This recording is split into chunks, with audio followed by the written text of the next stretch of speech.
Thank you and welcome to the show today.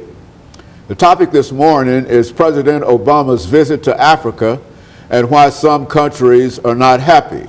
And we have with us to talk about the visit that the president recently made to Africa and why some countries are not happy, our resident African expert, Dr. LMadu. And of course, Dr. Madu, I think that you've talked about Africa in so many ways on this particular show, and we're certainly delighted to have you back today to talk about what we consider to be a very, very important topic, because I think it, in a real sense, brings Africa within the perimeter of what is going on the national level. Let's allow you, Dr. Madu, to sort of reflect on the president's visit to Africa and why some countries might not be happy about his visit, not necessarily his visit to Africa, but because he did not visit their country specifically, I would imagine. Let's talk about it from that perspective. Well, thanks, for inviting me to your program again. Always a delight, to be here.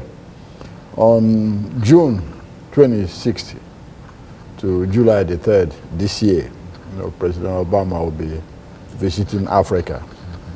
He will visit 3 countries on the continent: South Africa, Tanzania, and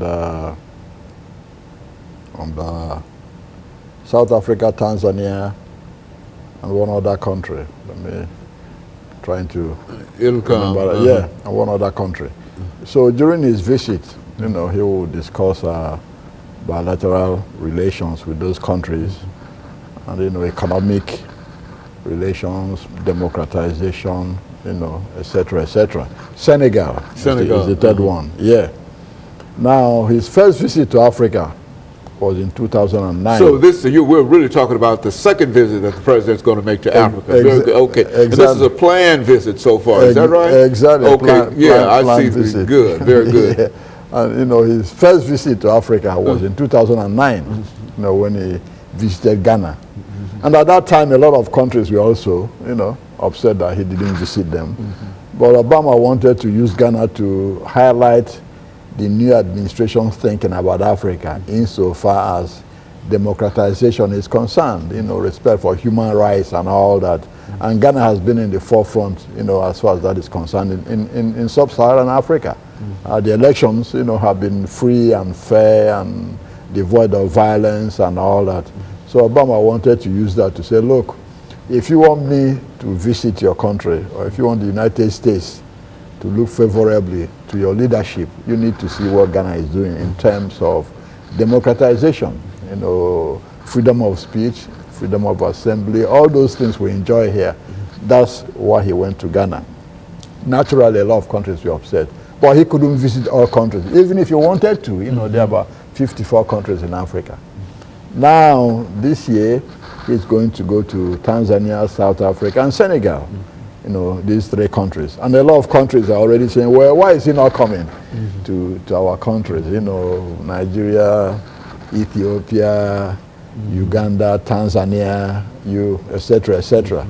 But the fact is that the president cannot visit every country in Africa. 54 African countries. Okay? He cannot. Not only because of logistics, but also for financial reasons.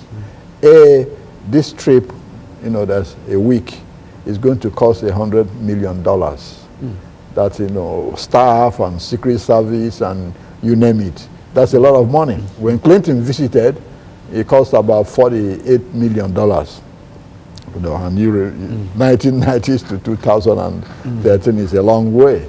So you can see the increase in the. It actually costs that much in terms of the federal treasury paying that much money just to visit these 3 countries in Africa. Exactly. So you can imagine how much it's going to cost to visit 6, 7, 8 countries at a time.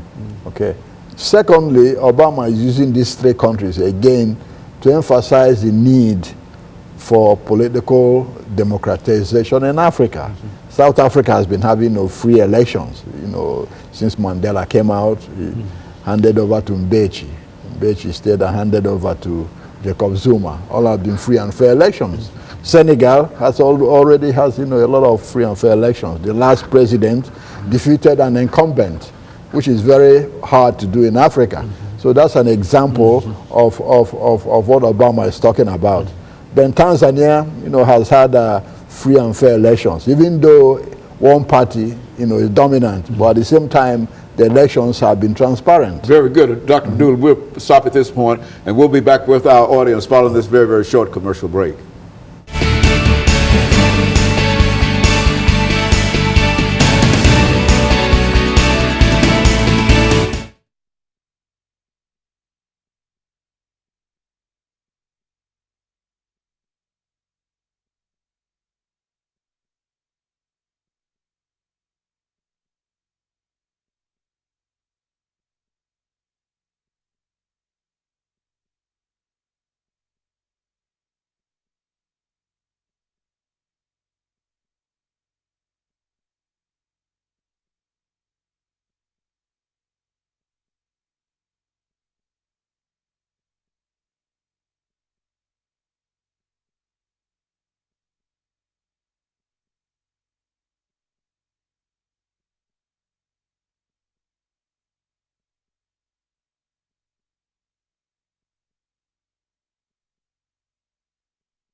Thank you and welcome back to the second segment of the show for today.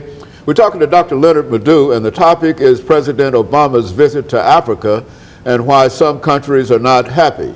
And Dr. Madu, I think that we tried to at least clear up our own thinking in reference to the president's trip to Africa. And so this is a proposed trip that's coming up, and you believe that it's going to cost at least almost $100 million in order to make a trip to see three countries. Go and explain that to us. 3 countries, Okay, the visit to Tanzania might run into some problems. In 2008, a Tanzanian diplomat, Mr. LMadu, was charged for human trafficking. He was reported to have kept a domestic servant indoors for 4 years without paying her and other things. So a lawsuit was filed in which the jury gave her $1 million award against him. So he left, and went back to Tanzania. Now he's a special advisor to President Kikwete. And the State Department is worried about that since the president is going to meet with Kikwete. They don't think it's important for Mzengi to hang around. So a lot of the conservatives in Congress has been asking the president to cancel the trip to Tanzania. But I don't think that will happen. I think probably what will happen is that they will keep Mr. Mzengi out of the reception for President Obama. Mzengi, for that matter, has been a frequent visitor here to Nashville. I know him very well. Now, a lot of countries in sub-Saharan Africa, like they say, think the president should visit them too. Countries like, DRC, Democratic Republic of the Congo, Angola, Ethiopia, Nigeria, Tanzania, Kenya, and other countries, believing that the president owes them a visit. But apart from the problem we've already, enunciated, the financial constraints of such a visit, there are countries whose leadership the president wouldn't be too enamored, to meet. When they visit Washington, diplomatic protocol might mandate the president to receive them at the White House or meet them at the United Nations.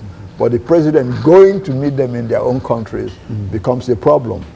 Since Obama came into power, the administration is no more paying lip service to what is happening on the continent of Africa. Before, the president will read the reports from the CIA, the ambassadors and all that, and go with that. Now, Obama is listening to the real people on the ground. In fact, in the White House, there are a lot of Africans who are staffers there now. So he hears directly from the people what is going on and make his own judgment.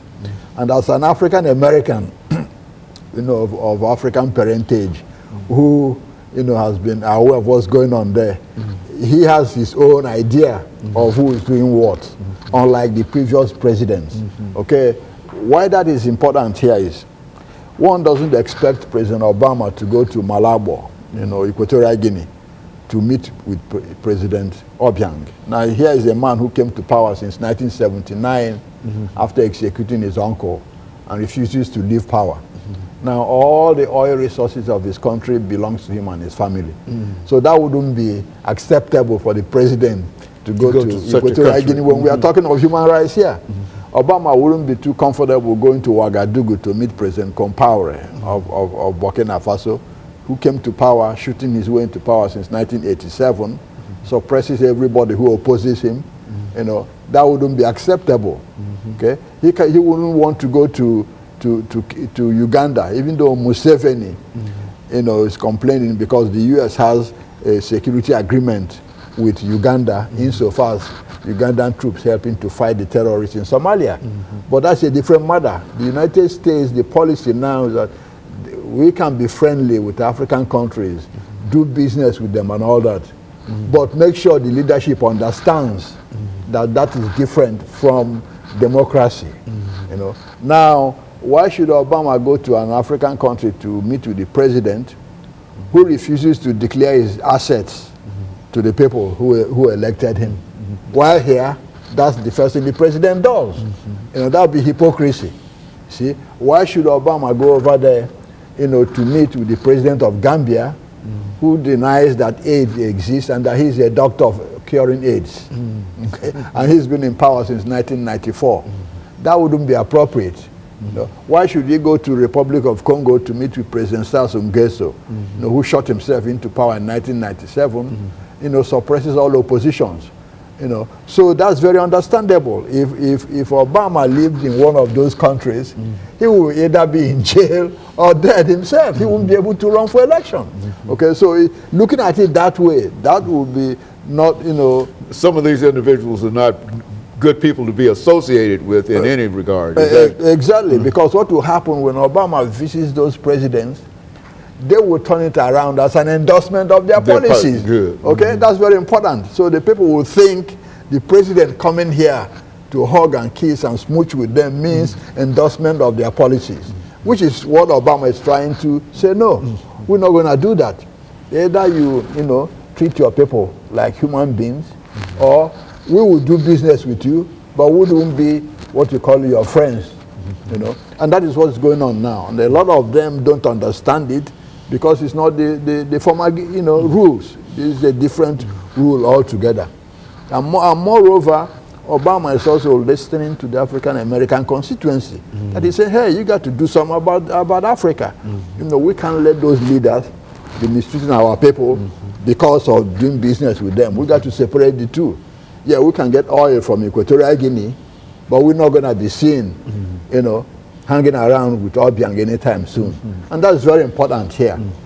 And so in a real sense, Dr. Madu, as we get ready for this second commercial break, in a real sense, the president's African policy is sort of constrained in reference to the individuals who are in leadership positions in some of these countries. And for him to go there when that leadership is not looking toward the interests of the people, really does not reflect good upon the President of the United States in reference to that. And these leaders will also, as you indicated, turn this around to mean that the President endorses their policies. And so he has to walk sort of a sharp line in reference to that. But still, he does understand that Africa is a country that has a lot of problems, and that ought to be high upon his agenda. Is that essentially what the gets? Absolutely. The continent has a lot of problems, but you can't solve those problems unless people are free Very good. to do exactly what they want to do. Okay, and of course we're going to take this second commercial break.